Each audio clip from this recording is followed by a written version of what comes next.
ప్రసాదం తినచ్చా? తినొద్దు. బొట్టు పెట్టుకోవచ్చా? పెట్టుకోవద్దు. వండర్ఫుల్. కానీ పెట్టుకున్నా ఏం కాదు. రైట్. మీకేమి దాన్ని ఏమంటారు, నరకాలు గిరకాలు ఏమి రావు. కానీ మీరు ఇప్పుడు ప్రత్యేకంగా వెళ్ళి బొట్టు పెట్టుకోవడం మొదలు పెట్టకండి. ఆల్రెడీ బొట్టు పెట్టుకునే వాళ్ళు ఉంటే వాళ్ళని చూసి నువ్వు నరకం పోతారని చెప్పకండి.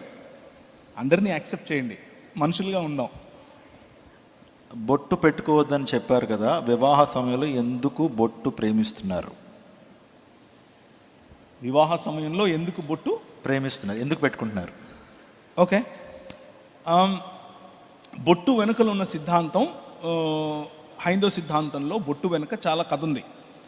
దానంతటికి వెళ్లకుండా సింపుల్గా అలంకరణ వరకు అయితే, అలంకరణ వరకు ఏ అలంకారమైనా సరే బైబిల్ గ్రంథం దాన్ని తప్పని చెప్పదు. స్త్రీలు అలంకరించుకోవటంలో తప్పేమీ లేదు. కానీ ఆ అలంకరణ వెనుక ఏదైనా మతపరమైనటువంటి చిహ్నం ఉంటే ఆ అలంకరణ మనల్ని విగ్రహారాధనకు దారితీస్తుంది. కాబట్టి మతపరమైనటువంటి చిహ్నమే ఈ కుంకుమతో పెట్టేటటువంటి బొట్టు. కాబట్టి దానికి దూరంగా క్రైస్తవ సమాజం ఉండడం మంచిది.